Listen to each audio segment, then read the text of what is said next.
আবুল কালাম আজাদ দেশের জন্য উনি পারমাণবিক বিজ্ঞানী, উনি পারমাণবিক বোমা তৈরি করলেন। বন্ধু আমার মনে রাখেন, ভারতবর্ষ তখন দুর্বল একটা দেশ হিসেবে পরিচিত ছিল না। ভারতের কোনো নিজস্ব পারমাণবিক বোমা ছিল না, কারণ ভারতে কোনো বিজ্ঞানী জন্ম নেয়নি। মুসলমানদের ছেলে নাম তার এপিজে আব্দুল কালাম আজাদ। এ বন্ধু আমার, তার লেখা বই অনেক রয়েছে। একটি বইয়ের নাম হলো ফায়ার, যার বাংলা অর্থ আগুনের ডানা। আগুনের ডানা, লোকটা কত বড় জ্ঞানী ছিল, তার আগুনের ডানা নামিয়ে বই পড়লে বোঝা যায়। আবুল কালাম আজাদ ছোটবেলায় বাল্য জীবনী, ছোটবেলায় উনি ওনার টিউশনি খরচ চালাতো। উনি কিভাবে চালাতেন? বাপ মা তো বড় গরিব মানুষ, সকালবেলা সাইকেলে করে পত্রিকা পেপার বিক্রি করতে, ওই পেপার বিক্রি করে আবুল কালাম আজাদ নিজের পড়াশোনার খরচ চালাতেন। দেশভক্তি এমন জায়গায় তাকে নিয়ে গেছিল, দেশের সঙ্গে এত গুরুতর সম্পর্ক ছিল, এত ভালোবাসা ছিল। আবুল কালাম আজাদ করতেন কি বন্ধু আমার, যেদিন উনি মারা যাবে, উনি তার কিছুদিন আগে ঘোষণা করেছিল, আমি এপিজে আব্দুল কালাম আজাদ যেদিন আমি মারা যাব, পৃথিবীর জমিন থেকে যেদিন চলে যাব, আমার মৃত্যু দিনটাকে তোমরা এমনি করে ছুটির দিন ঘোষণা করবে না, এতে আমি কষ্ট পাবো, এতে আমি ব্যথিত হব। কালকে তোমরা আমার ছুটির দিনটাকে একটু ডবল এক্সট্রা দেশের জন্য কাজ করো, এক্সট্রা শ্রম তোমরা দেশের জন্য দিও। এতে আমার ভারত একটু এগিয়ে যাবে, আমার ভারতবর্ষ একটু আগে বাড়বে। এটা করলে আমার অন্তর পরিতৃপ্ত হবে। এ বন্ধু আমার, এই বক্তব্যের দ্বারাই বোঝা যায় তিনি কত বড় দেশপ্রেমিক ছিলেন। তাই তো মুসলমানের ছেলে হয়েও স্বাধীন ভারতে প্রথম মুসলিম রাষ্ট্রপতি হিসেবে তিনি প্রাধান্য পেয়েছিলেন। উনি পারমাণবিক বোমা তৈরি করেছিল, তো মুসলমানদের ছেলে ছিল। এ বাবাজি আমার, দেশের যেটা পতাকা রয়েছে, জাতীয় পতাকা, আমরা সবাই জানি যে পতাকা প্রধানমন্ত্রীর মাথার উপরে থাকে, যে পতাকা প্রত্যেকটা স্টেটের মুখ্যমন্ত্রীর দেওয়ালের উপরে টাঙানো থাকে, দেশের পার্লামেন্টে জাতীয় পতাকা থাকে, দেশের সুপ্রিম কোর্টে জাতীয় পতাকা থাকে, দেশের কোনায় কোনায় র্যাব, আর্মি, পুলিশ, এমনি করে বিডিও, এসডিও, এসপি, প্রত্যেকের ঘরে ঘরে পতাকা টাঙানো থাকে, জাতীয় তেরঙ্গা, আমাদের জাতীয় পতাকা। এই যে তেরঙ্গা কালার পতাকা, মুসলমান আমার মনে রাখে যে পতাকা দেশের কোনায় কোনায় থাকে, পতাকাকে সামনে রেখে আমরা গর্ববোধ করি, আমরা এমনি করে গর্বিত হই যে পতাকাকে নিয়ে আমরা সামনে আগিয়ে চলি। এ মুসলমান মনে রাখে, ভারতের এই পতাকা প্রথম যে মহিলাটি অঙ্কন করেছিল, ভারতের এই পতাকাটি যে মহিলাটা প্রথম রূপ দিয়েছিল, প্রথম অঙ্কন করেছিল, তার দেশেও তো ছিল মুসলমানদের মেয়ে, তার নাম ছিল সুরাইয়া। জোরে বলো আল্লাহু আকবার। আর একটু জোরে বলা যাবে না? এ মুসলমান মনে রাখো, দেশের মাটিতে লাল কেল্লা, আকবর কেল্লা, হুমায়ুন কেল্লা, এমনি করে যত টুরিস্ট স্পট আছে, এমনি করে হাজারদুয়ারি থেকে নিয়ে শুরু করে, এ বাবাজি আমার, এই দেশের মাটিতে যত টুরিস্ট স্পট আছে, তাজমহল থেকে নিয়ে শুরু করে, এমনি করে বাবাজি আমার, হাজ বোম্বাই হাজি আলী থেকে নিয়ে শুরু করে, দেশের মাটিতে যত টুরিস্ট স্পট আছে, যেটার জন্য মানুষ আজকে বিশ্বের দরবারে অন্যান্য কান্ট্রি থেকে মানুষ ভারত পরিভ্রমণ করতে আসে। কেন আসে? এই টুরিস্ট স্পট গুলো তারা দেখবে। মুসলিমদের বানানো স্মৃতিসৌধ, আকবর কেল্লা, আকবর বালি, সম্রাট আকবর, আকবর কেল্লা কেউ বা বানিয়েছে, কেউ বা হুমায়ুন কেল্লা বানিয়েছে, কেউ বা লাল কেল্লা বানিয়েছে, এমনি করে কেউ বা তাজমহল বানিয়েছে, এমনি করে মুর্শিদাবাদে কেউ বা হাজারদুয়ারি বানিয়েছে। মুসলমান আমার মনে রাখেন, 1747 থেকে 1847 পর্যন্ত 100 বছর ভারতবর্ষের ইতিহাসে ইংরেজরা যত রাস্তাঘাট বানিয়েছিল, যত গ্র্যান্ড রোড বানিয়েছিল, যত বন্দর বানিয়েছিল, এমনি করে যে ব্যারাকপুর আপনার স্টেশন নাম শুনেছে। এ বন্ধু আমার, ভারত সহ পশ্চিম বাংলার গলিতে গলিতে যত এমনি করে কলকারখানা, দপ্তর তৈরি করা হলো, বন্দরা রাস্তাঘাট গড়ে উঠেছিল, সবগুলো মুসলমানদের অর্থায়নে বানানো হয়েছিল। জোরে বলুন সুবহানাল্লাহ। আর একটু জোরে বলা যাবে না সুবহানাল্লাহ? এ মুসলমান শুনে রাখেন, এখানে শেষ নয় বাবাজি আমার, শুধু এখানে শেষ নয়, এমনি করে বাবাজি আমার এ মুসলমান ঘরের ছেলেরা মনে রাখো, এখানে শেষ নয়, ভারতবর্ষের সরজমিনে কোনায় কোনায় কোনায় কোনায় বাবাজি আমার আজ যদি আপনি ছড়িয়ে যান এই ভারতবর্ষের জমিনে, ভারতবর্ষের মাটিগুলো আজ যদি ল্যাবরেটরির ভিতর দিয়ে পরীক্ষা করা হয়, আজ যদি বলা হয় ভারতের মাটি তুমি কার, তো ইংরেজ ঐতিহাসিক লেখকগণ একবার নয় বারবার তারা লিখেছে এই ভারতবর্ষের মাটি একবার নয়, যেখানে জায়গায় জায়গায় পরীক্ষা তুমি যদি ল্যাবরেটরিতে দিয়ে করো, ল্যাবরেটরি কম্পিউটার আজ জবাব দিয়ে দেবে এই ভারতবর্ষের মাটি স্বাধীন হয়েছে, ভারতবর্ষের মাটি এমনি করে শত্রু মুক্ত হয়েছে, ইংরেজ বিতাড়িত হয়েছে কেবল মুসলমানদের রক্তের বিনিময়। জোরে বলুন সুবহানাল্লাহ, আর একটু জোরে বলা যাবে না সুবহানাল্লাহ? এ মুসলমান আমার বাবাজি আমার মনে রাখি, আমার এই বক্তব্য অনেক ভাইরা মুসলিম ভাইরা শুনলে বিরোধিতা করতে পারে, দৃষ্টিতে বলবে তবে আমরা কি ছিলাম না? হ্যাঁ তোমরা অবশ্যই ছিলে, মুসলমানরা আগিয়ে ছিল, মুসলমানরা এমনি করে আলেম ওলামারা লাখো লাখো দেশের জন্য জীবন দিয়েছিল। বাবাজি আমার শুধু এখানে নয়, বলে মুসলমান দেশের জন্য কে দিল, বলে মুসলমান কে দিল, তোমরা ইতিহাস খুলে দেখো তোমাদের বাবাজি কি দিয়েছে, বলে পায়খানা বাথরুম দিয়েছে। বাথরুমের উপরে দাঁড়িয়ে তোমাদের বাবাজির ভাষণ দিতে বলো, মুসলমানদের বানানো লালকেল্লায় সেখানে ভাষণ দেয় আবার মুসলিমদের এগেইনস্টে। গল্প শুনছেন? মানে যার বুকে বসে খায় তার বুকে ছুরি, মানে একটা কথা আছে না, এটা তাই করে। মুসলমান শুনে রাখে, আমি যদি আপনাকে বলি বাবাজি আমার ভারতবর্ষে মুসলমানদের দেশ, বলবে না না ভারত মুসলমানদের জন্য নয়, মুসলমানদের জন্য পাকিস্তান আছে, পাকিস্তানে যাও, আফগানিস্তান আছে, আফগানিস্তানে চলে যাও, অন্য কোন দেশ আছে অন্যত্র চলে যাও। বন্ধু আমার মনে রাখে 22 পৃষ্ঠায় স্পষ্ট বিবরণ দেওয়া হলো, অংশর্গদপি হরি নাম পদচ্যুতং আদম কল্লং বসমতি হরি নাম সর্বভূত আদম কলম নমস্তুতে গরিরশি আদম বসমতি নমো। এদের 22 পৃষ্ঠা উল্লেখ করে দিলাম, রেফারেন্সটা সহ বলে দিলাম। এ বন্ধু আমার মনে রাখে, ভারত বলে ভারতের এখানে যারা রাম জয় শ্রীরাম বলতে পারবে, যারা রামের ভক্ত হবে, রামের গুণগান গাইবে, তাদের জন্য ভারতের মাটি, তারাই কেবল ভারতে থাকবে। তোমার বেদ প্রমাণ দিল, অংশর্গদপি হরি নাম পদচ্যুতং আদম, এই ভারতবর্ষ কাদের মাটি? বেদ বলে শোনো গো, এই ভারতের সরজমিনে প্রথম যে মানুষটি পা দিয়েছিলেন, ভারতের বুকে যে মানুষটি সর্বপ্রথম প্রায় জান্নাত স্বর্গ থেকে এই ধরাপৃষ্ঠে আগমন করেছিলেন, তিনি সংস্কৃতে বলা হলো তার নাম আদম, আরবি করলে হবে আদম। আদম আলাইহিস সালাতু ওয়াস সালাম, তিনি সৃষ্টি জগতের প্রথম মানুষ, সৃষ্টি জগতের প্রথম নবী। আল্লাহ তাআলা তাকে যখন পৃথিবীতে পাঠিয়েছিলেন, তিনাকে পৃথিবীর এই শরণদ্বীপ নামে জায়গায় পাঠানো হয়েছিল। আজকের শরণদ্বীপ তৎকালীন সময় শরণদ্বীপ, আজকের ভারতবর্ষ, পৃথিবীর প্রথম মানুষ যিনি প্রথম পা যেখানে রেখেছিলেন, সেটা এই ভারতবর্ষের বুকে পা রেখেছিলেন।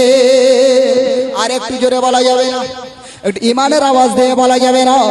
এ মুসলমান আমার, তাই তো দেখা যায় পৃথিবীতে 57টির মতো মুসলিম দেশ বিদ্যমান, একটা নয় একাধিক মুসলিম দেশ রয়েছে।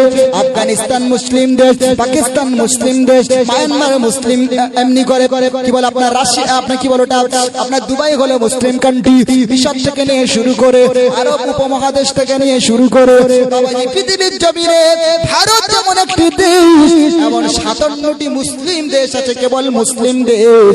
তবে বাবাজি আমার, আপনি পাকিস্তানের জনসংখ্যা গণনা করে দেখেন, সেখানে 12 থেকে 14 কোটি মুসলমানের বাস, বাংলাদেশে যান 18 কোটি মুসলমানের বাস। পৃথিবীতে কোন দেশে 20 কোটির বেশি মুসলমান বসবাস করে না, কিন্তু বন্ধু এই স্বাধীন দেশে ভারতবর্ষের জমিনে কতগুলো মুসলমান থাকে? জনসংখ্যার নিরিখে আদমশুমারির সরকারি গণনা অনুযায়ী বলতেছি, এ বাবাজি আমার মনে রাখে, এই ভারতের জমিনে কিছু কম বেশি 30 থেকে 34 কোটি মুসলমান বর্তমান আমার ভারতের বুকে বসবাস করে। জোরে বলুন সুবহান, আর একটু জোরে বলা যায় না সুবহানাল্লাহ? তাহলে পৃথিবীতে মুসলিম দেশ এত থাকার পরে দেশের মাটিতে এত সংখ্যা মুসলমান কেন? জি, এত সংখ্যায় মুসলমান হওয়ার পরেও মুসলমান মার খায় কেন? ভাববার বিষয় আছে, দরকার আছে না নেই? জোরে বলে এ বাবু, জোরে বলে।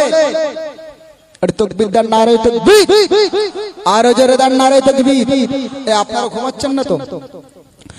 আজকে যারা এই মাহফিলে এসেছে, ও গো আল্লাহ তাআলার রহমত পেয়েছে। সুবহানাল্লাহ বলে, আরেকটু জোরে বলা যাবে না? আজকে যারা এই মাহফিলে এসেছে, ও গো আল্লাহ তাআলার রহমত পেয়েছে। দূর করিতে এতিম দুঃখের জ্বালা, এলো মক্কা মদের নবী কামলিওয়ালা। পড়বে তোমার শাফাত, বলো সাল্লু আলাইহি সালাম, বলো সাল্লু আলাইহি সালাম। আল্লাহুম্মা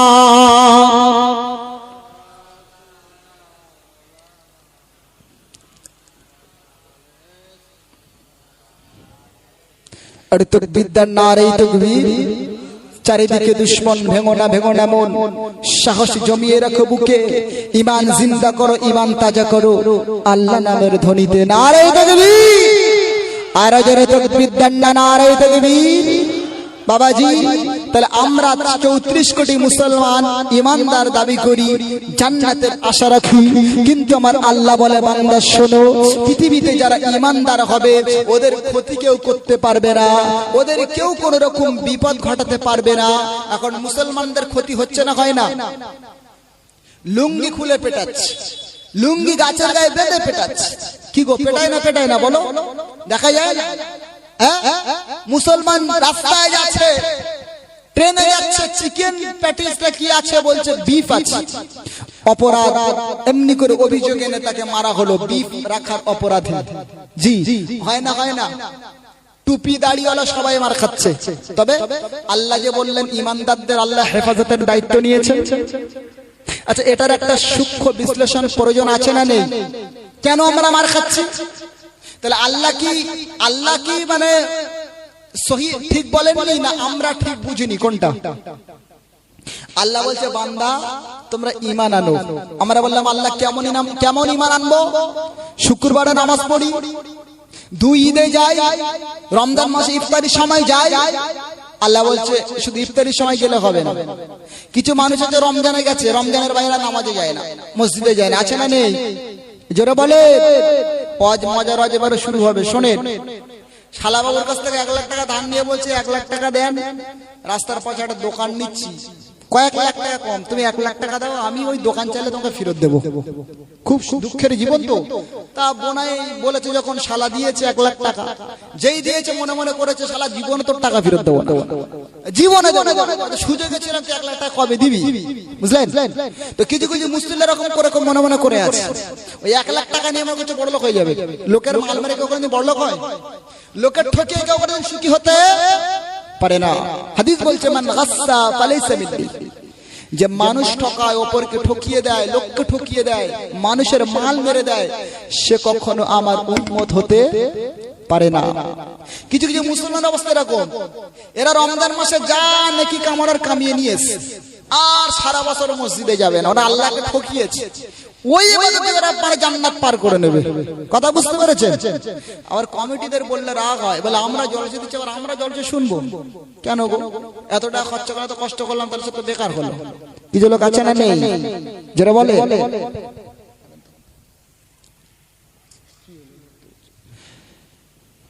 তাহলে আমাদেরও বুঝবার দরকার আছে, জানবার দরকার আছে আল্লাহ কেমন ঈমান চেয়েছে। এই কথাটা যদি আপনারা শুনে নেন না, তাহলে আর আপনাদের বেশি অশোনার দরকার নেই। আল্লাহ কেমন ঈমানদার চেয়েছে, আমরা ঈমানওয়ালা হতে পারলেই কেমন ঈমান আল্লাহ আমরা সাকসেস হব। শুনে নেন, আল্লাহ বলছেন ওয়া ইযা কিলা লাহু আমিনু কামা আমানান নাস ক্বালু আনুমিনু কামা আমানাস সুফাহা আলা ইন্নাহুম হুমুস সুফাহা ওয়ালাকিন লা ইয়ালামুন। কোরআন শরীফের এমনি করে 1 নম্বর পারার 2 নম্বর সূরা বাকারার 13 নম্বর আয়াতে আল্লাহ বললেন, হে বিশ্ববাসী শোনো গো, আমি আল্লাহ বলছি, ওয়াইদা কিলা লাহুম আমিনু কামা আমানান নাস, আমার সাহাবীরা যেভাবে ঈমান আনয়ন করেছে, তোমরা যদি আমার রাসূলের সাহাবীদের মতো ঈমান আনতে পারো, তবে তোমরা এই পৃথিবীর জমিনে তবে তোমরা সফল হয়ে যাবে। বলো জোরে বলো, আর একটু জোরে বলা যাবে না? এ মুসলমান আমার ভাইরা মনে রাখুন, আমরা মনে করি অনেক টাকাওয়ালা হয়ে গেছি, আমরা সফল হয়ে গেছি, এমনি করে চাকরিজীবী হয়ে গেছি, আমরা সফল হয়ে গেছি, অনেক শিক্ষা অর্জন করে ফেলেছি, অনেক বিদ্যা অর্জন করে ফেলেছি, আমরা সফল হয়ে গেছি। এমনি করে মেয়ের বিয়েটা হয়েছে বড় ঘরে, এই হয়েছে আমার এমএলএ কিংবা প্রধান, আমরা সফল হয়ে গেছি। এমনি করে আমি আপনি অনেক ক্ষমতাবান হয়ে গেছি, তাই আমি আপনি মনে করি সফল হয়ে গেছি। আল্লাহ বলে না রে বান্দা, আমি আল্লাহ বলছি সফল তো তারা হয়ে গেছে যারা আমার রাসূলের সাহাবীদের মতো ঈমান আনয়ন করেছে। জোরে বলুন সুবহানাল্লাহ। আর একটু জোরে বলা যাবে না সুবহানাল্লাহ? এ মুসলমান মনে রাখো, সাহাবী রাসূল কাদেরকে বলা হয়? সহিহ বুখারী শরীফের বিখ্যাত ভাষ্যকার আল্লামা ইবনে হাজার আসকালানী রাহমাতুল্লাহ আলাইহি উনি ওনার কিতাব আল ইসবাহ নামে কিতাবের ভিতরে লিখেছেন, মা কাফতু আলাইহি মিন যালিকা আন্না সাহাবিয়া মান লাকিয়ান নাবিয়্যা সাল্লাল্লাহু আলাইহি ওয়াসাল্লাম মুমিনান বিহি ওয়া মাতা আলাল ইসলাম। সাহাবী রাসূল তাদেরকে বলা হয় যারা আমার নবীজির সান্নিধ্য লাভে ধন্য হয়েছে, মানে আমার নবীজিকে যারা সরাসরি দর্শন করেছে, আমার নবীর সঙ্গে সময় অতিবাহিত করেছে, আমার নবীর সঙ্গে সময় অতিবাহিত করেছে। এ বন্ধু আমার মনে রাখেন, এরপরে নবীজির কাছে খাতি ঈমানের কালেমা পড়ে মুসলমান হয়েছে এবং মৃত্যু পর্যন্ত ঈমানের উপরে ইস্তেকামাত থেকেছে, তাদেরকে সাহাবী রাসূল বলা হয়। জোরে বলুন সুবহানাল্লাহ। আর একটু জোরে বলা যায় না? কোরআনের ভিতর আমার আল্লাহ একাধিক আয়াতে কারিমাতে বলছে, আল্লাহ তাআলা আমার হাবিবের সাহাবী হিসাবে আমি আল্লাহ নির্বাচন করেছি অমুক অমুক ব্যক্তিকে, আমি আল্লাহ আমার রাসূলের সঙ্গী বানাবো, সাহাবা বানাবো। এজন্য আমি আল্লাহ তাআলা আমি আল্লাহ নির্বাচন করেছি। কোরআন বর্ণনা দিয়েছে, রাদিয়াল্লাহু আনহু ওয়া রাযু আনহু, আমার সাহাবারা, আমার হাবিবের সাহাবারা সর্ব অবস্থাতেই তারা সুখে কিংবা দুঃখে, রাতে কিংবা দিনে, ভালো সময় কিংবা খারাপ সময়ে, সর্ব সময়ে তারা আল্লাহ আমার উপরে সন্তুষ্টি জ্ঞাপন করেছি। আল্লাহ কোরআনের ভিতরে বলেছি, ওয়ালানাবলু আন্নাকুম বিশাইইন মিনাল খাউফি ওয়াল জুই ওয়া নাকসিম মিনাল আমওয়ালি ওয়াল আনফুসি ওয়াস সামারাতি ওয়া বাশশিরিস সাবিরিন। কোরআন শরীফের সূরা বাকারার 154 নম্বর আয়াত আল্লাহ পাক বলে, বান্দা শোনো গো, ওয়ালানাবলু আন্নাকুম বিশাইইন মিনাল খাউফি, আমি আল্লাহ ঈমানদারদের পরীক্ষা নেব, কখনো বা ভয় দিয়ে, মিনাল খাউফি ওয়াল জুই, কখনো বা ক্ষুধা দিয়ে আমি আল্লাহ পরীক্ষা নেব, কখনো জানের ক্ষতি, কখনো ফসল ফলাদির ক্ষতি, কখনো বাবা থাকবে সন্তানকে কেড়ে নেব, কখনো সন্তান থাকবে বাপকে কেড়ে নেব, কখনো মা থাকবে মেয়েকে কেড়ে নেব, কখনো মেয়ে থাকবে আমি আল্লাহ কখনো মাকে কেড়ে নেব। বাংলাদেশের জমিনে একটা ঘটনা ঘটে গেছে, সৌহার্দী নামে একটা বাস 42 জন যাত্রী নিয়ে বন্ধু আমার লঞ্চ কিংবা এমনি করে লঞ্চে উঠতে যাচ্ছিল। আপনার নিউজ অনেকে দেখেছেন না? লঞ্চ উঠতে যাচ্ছে একটা বাস বাংলাদেশে, 40 জন যাত্রীকে নিয়ে লঞ্চ উঠতে যাচ্ছে একটা বাস, সৌহার্দী নামে একটা বাস, বাংলাদেশের একটা কোম্পানি, বাস কোম্পানি। ওই 42 জন যাত্রীকে নিয়ে বাসটা আছাড় খেয়ে পানিতে তলিয়ে গেল, সমুদ্রে পড়ে গেল। জি, সমুদ্রে পড়ে গেছে, অধিকাংশ মানুষ মারা গেছে। সৌহার্দী বাস পড়ে 40-42 জনের ভিতরে অধিকাংশ ব্যক্তি ওই বাসের মধ্যে থেকে বাইরে না বার হতে পেরে পানির তলায় পড়ে মারা গেছে। তবে অল্প কয়েকজন ব্যক্তি বেঁচেছে, অল্প কয়েকজন ব্যক্তি বেঁচেছে। একটা বাচ্চা উঠে বলছে, জানেন, বলে আমার মা বাসের ভিতর থেকে আমাকে ঠেলে বাইরে বার করে দিয়েছে, আমি বাইরে বার হয়ে বেঁচে গেছি, কিন্তু আমার মা ওই বাসের ভিতর থেকে বাইরে বার হতে পারিনি। সুবহানাল্লাহ বলে। মা মারা গেছে, বাচ্চাকে বাস থেকে বাইরে বার করে দিয়েছে, এর নাম হলো মা। নিঃস্বার্থ ভালোবাসার মূর্তি প্রতীক যিনি, তিনি হলেন মা। পৃথিবীতে সব আপনার স্বার্থের বিনিময়ে ভালোবাসতে পারে, ভালোবাসবে, কিন্তু জননী মা একমাত্র ব্যতিক্রম, আনপ্যারালাল, যিনি অসাধারণ ব্যক্তিত্ব আল্লাহ থেকে বানিয়েছেন এমন ভাবে, তিনি বিনা স্বার্থে আজীবন আপনাকে গাইড করবে, আপনাকে ভালোবাসবে। জোরে বলুন সুবহানাল্লাহ। অনেক হতভাগা কপল পাড়া আছে, জানেন, নিজের টাকা আছে, পয়সা আছে, মাকে দেখে না। শোনেন, আপনি পৃথিবীতে যত বড় সুখী হন, যত বড় ধনী হন, মা যদি আপনার কাছ থেকে সন্তুষ্ট না হয়, তাহলে আপনি পৃথিবীতে সবথেকে দুর্ভাগা, কপাল পাড়া, হতভাগ্যদের মধ্যে একজন। আর অন্যথায় আপনি পৃথিবীতে সবচেয়ে পিছিয়ে পড়া, গরিব, খাওয়া হয় না, খেটে খাওয়া, মজদুর ব্যক্তিত্ব, সমাজে কোনো সম্মান নেই, মানুষ আপনাকে চেনে না, কোনো কাজে নেয় না, কোনো কাজে ডাকে না, কিন্তু আপনার মা আপনার প্রতি সন্তুষ্ট। তো পেয়ারা রাসূল বলছে, আপনি পৃথিবীর মধ্যে সবচেয়ে জ্ঞানার, সবচেয়ে সৌভাগ্যবান, সবচেয়ে দামি ব্যক্তিদের মধ্যে আল্লাহর কাছে আপনি অন্যতম। জোরে বলুন সুবহানাল্লাহ। তো সৌহার্দ্যে বাসের মধ্যে বাপ মা বেঁচে আছে, মেয়েকে ছেলেকে বাইরে বার করলো, মা চাপা পড়ে মারা গেল।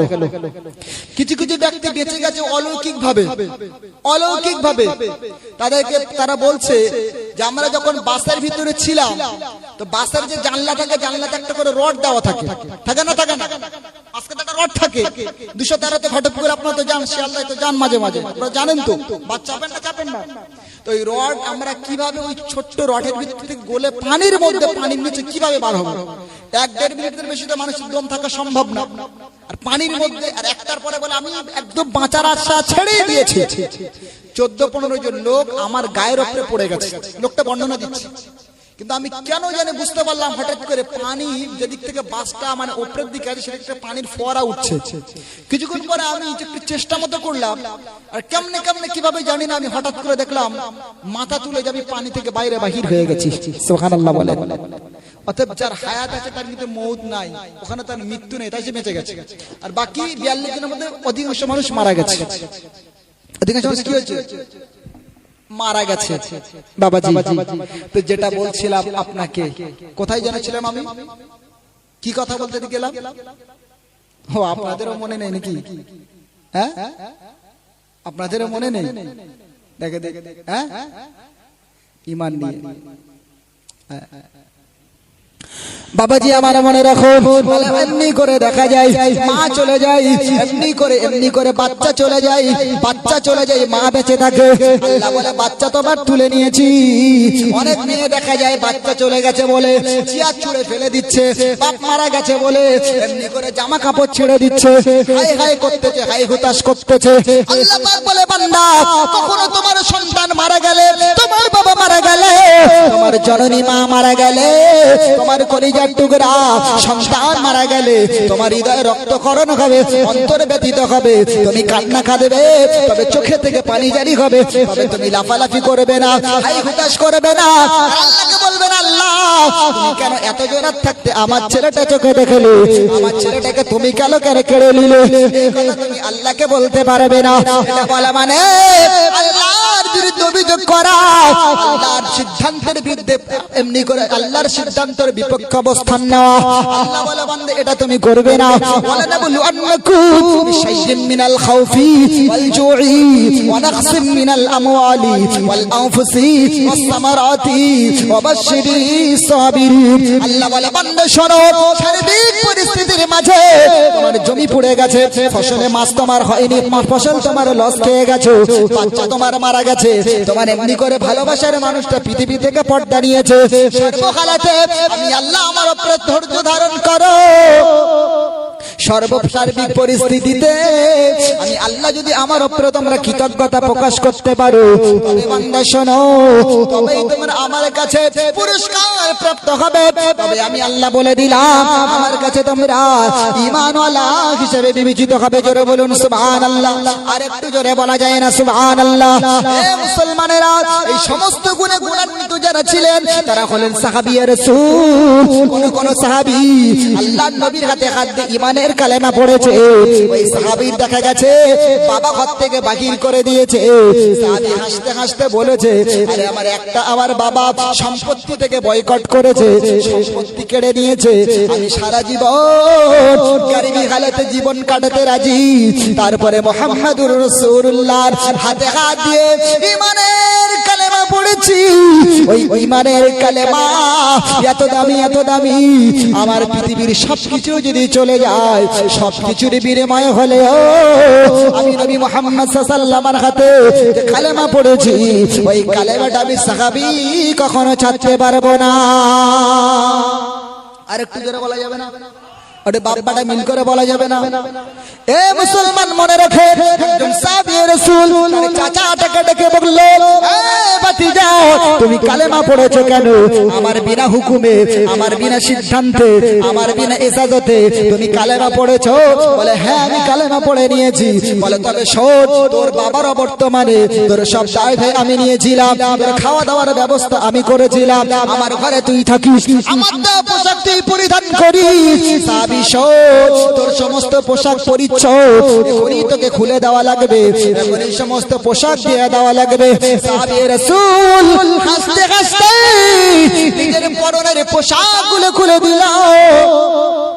যুবক সাহাবী, কিতাবে লেখা হলো, ঈমানের জন্য নিজের শরীরের পরিহিত সমস্ত পোশাকটা খুলে ফেলে দিল। সাহাবী রাসূল নাঙ্গা হয়ে গেল। আল্লাহর নবী সাহাবী চোখ দিয়ে পানি জারি হয়, সাহাবীর চোখ থেকে পানি ঝরে ঝরে যায়। সাহাবী রাসূল কাঁদতে কাঁদতে আল্লাহর নবীর দরবারে চলে যায়। আল্লাহর নবী বলে, সাহাবীরা দেখো গো, আমার এই সাহাবী ইসলামটা একটা চড়া মূল্যে কিনেছে, এত চড়া দামে কিনেছে। আমার এই সাহাবী ইসলামের জন্য এমনি করে নিজের পরনের পোশাকটা পর্যন্ত দান করেছে। জোরে বলুন সুবহানাল্লাহ। আর একটু জোরে বলা যাবে না সুবহানাল্লাহ? হে মুসলমানেরা, মনে রাখুন, এমন সাহাবী রাসূল আল্লাহর নবীর হাতে হাত দিয়ে ঈমানের কালেমা পড়ার কারণে আল্লাহ পাকের রাসূলের সাহাবায়ে কেরামেরা আমার দিনের পর দিন রাসূলের সামনে তারা হাজির থাকতেন। ব্যবসায়ী তারা লাভবান হতো না, লস খেয়ে যেত। সাহাবায়ে কেরামদেরকে উপহাস করে জানিয়ে দিত, সাহাবায়ে কেরামদেরকে উপহাস করে বলতো, দেখো তোমরা মুহাম্মাদুর রাসূলুল্লাহ সাল্লাল্লাহু আলাইহি সাল্লামের হাতে হাত দিয়ে কালেমা পড়ার কারণে তোমরা তোমাদের ব্যক্তি জীবনে তো পিছিয়ে যাও, এমনি করে তোমরা ব্যবসায় বড় ক্ষতিগ্রস্ত হয়ে যাও। সাহাবায়ে কেরাম সময় বলেছিল, শোনো গো, আমরা ব্যবসায়ী কেবল ক্ষতিগ্রস্ত হই, তবে কি হয়েছে? দুনিয়ার সমস্ত সম্পদ আমাদের কাছে তুচ্ছ, আমাদের কাছে নগণ্য, আমরা কেবল মাত্র সম্পদে পিছিয়ে পড়েছি। আমরা তো সিদ্ধান্ত নিয়েছি, যেদিন আমরা কালেমা পড়েছিলাম সেদিন থেকে সিদ্ধান্ত নিয়েছিলাম, প্রয়োজন যদি হয়, সুযোগ যদি পাই, আমরা আমাদের জীবনটা আল্লাহর জন্য কুরবান করে দেব। জোরে বলুন সুবহানাল্লাহ। আর একটু জোরে বলা যায় না সুবহানাল্লাহ? একজন সাহাবীয়ে রাসূল মৃত্যু সজ্জায় মৃত্যু সজ্জায় কালে বিবির কোলে মাথা দিয়ে নিজের কক্ষে নিজের ঘরে শায়িত রয়েছে। সাহাবীয়ে রাসূল চোখ দিয়ে পানি জারি হয়, বিবি রে, আজকে মনে হয় পৃথিবী থেকে চলে যাব। তিনি বলে, স্বামী তবে কাঁদে কেন? মৃত্যু ভয়ে তুমি কাঁদো? বলে, না রে বিবি, মৃত্যু ভয়ে কাঁদি না, আমার শরীরটা একটু ভালো করে দেখো না, চোখ বুলিয়ে একটু দৃষ্টি নিক্ষেপ করে দেখো গো, আমার শরীরে এমন কোন জায়গা খালি আছে যেখানে তরবারির চিহ্ন অপবিষ্ট আছে, যেখানে কোন তরবারির চিহ্ন নাই, যেখানে কোন মারের দাগ নাই। বিবি ভালো করে তাকিয়ে দেখলো, হ্যাঁ সত্যি তো, পা থেকে মাথা পর্যন্ত একটা জায়গা অবশিষ্ট পাওয়া গেল না, যেখানে এমনি করে তরবারির কোনো দাগ নাই। সাহাবীর বিবি বড় অবাক হলেন, স্বামীকে বলল, স্বামীনি তোমার শরীরের সব জায়গায় এমনি করে তো এমনি করে তরবারির দাগ দেখতে পাই, এমনি করে মারের আঘাত দেখতে পাই। স্বামী তখন কেঁদে কেঁদে বলে, ও আমার বিবি সাহেবা, আমি মনে মনে করেছিলাম আমি আল্লাহর জন্য নিজের জীবনকে উৎসর্গ করব, তুমি আমার জিহাদের ময়দানে পাঠিয়ে দিত, আমি বাড়ি থেকে নিয়ত করে করে যেতাম। না না না না, আজকে বোধহয় আমি আমার জীবনটা আল্লাহর জন্য কুরবান করে দেব, আল্লাহর রাস্তায় আমি শাহাদাত বরণ করব। আমি প্রতিটি জায়গাতে বাড়ি থেকে নিয়ত করতাম শাহাদাত আমি বরণ করে, আমি শাহাদাত বরণ করব, শহীদের মর্যাদা নেব। কিন্তু প্রতিটা যুদ্ধে আমার আল্লাহ তাআলা আমাকে বিজয় করে গাজী করে আমাকে আমার পুনরায় আমার নবীর দরবারে আমার আল্লাহ হাজির করে দিতেন। জোরে বলুন সুবহান। কিন্তু আজকে দিনে আমার কি দুর্ভাগ্য, দেখো সারা জীবন নিয়ত করলাম শহীদ হব, কিন্তু আজকে আমার বাড়িতে আমার বিছানায় আমার নিজ কক্ষে আমার এমনি করে ইন্তেকাল হয়ে যায়। সাহাবী রাসূলের বিবি তখন বলে, আমার প্রাণের স্বামী কাঁদবেন না, আপনি চোখের পানি ফেলবেন না, কারণ স্বয়ং রাসূলুল্লাহ আপনাকে বলেছে সাইফুল্লাহ, সাইফুল্লাহ মানে হলো আল্লাহর তরবারি। বিবি স্বামী প্রিয় রাসূল যাকে আল্লাহ তরবারি ঘোষণা দিয়েছে, পৃথিবীতে এমন কোন তরবারি আছে যে আল্লাহর তরবারিকে পৃথিবীতে মুহ্যমান করে দেবে, আল্লাহর তরবারিকে পৃথিবীতে দমিয়ে দেবে, আল্লাহর তরবারিকে পৃথিবীতে বিনাশ করবে, এমন কোন তরবারি কি আছে? তখন স্বামী সাহাবী রাসূল বড় খুশি হলো। ও বাবাজি, আমার মেসেজ এটাই, আল্লাহ পাক কোরআনের ভিতরে বলেছি, ইউরিদুনা আন ইয়াতফিউ নূরাল্লাহি বিআফওয়াহিহিম ওয়া ইয়াবাল্লাহু ইল্লা আইতিমা নূরহু ওয়ালাউ কারিহাল কাফিরুন। আল্লাহ পাক রব্বুল আলামিন স্পষ্টভাবে জানান দিয়েছে, বিশ্ববাসী তোমরা শোনো, তোমরা হাজারো চেষ্টা করবা আমার ইসলামকে পৃথিবীর জমিনে নিভিয়ে দেবে, ইসলামকে বিনাশ করবে, ইসলামকে নিজের মুখের ফু দিয়ে ইসলামের আলোটা তোমরা নিভিয়ে দিতে চাইবে। আল্লাহ তাআলা বলে দিলাম, তোমরা যত বেশি মুখের ফু দিয়ে ইসলামের আলোটা নিভানোর চেষ্টা করবে, আমি আল্লাহ তাআলা তত বেশি ইসলামের আলোটা পৃথিবীতে আমি আল্লাহ তত বেশি বিকশিত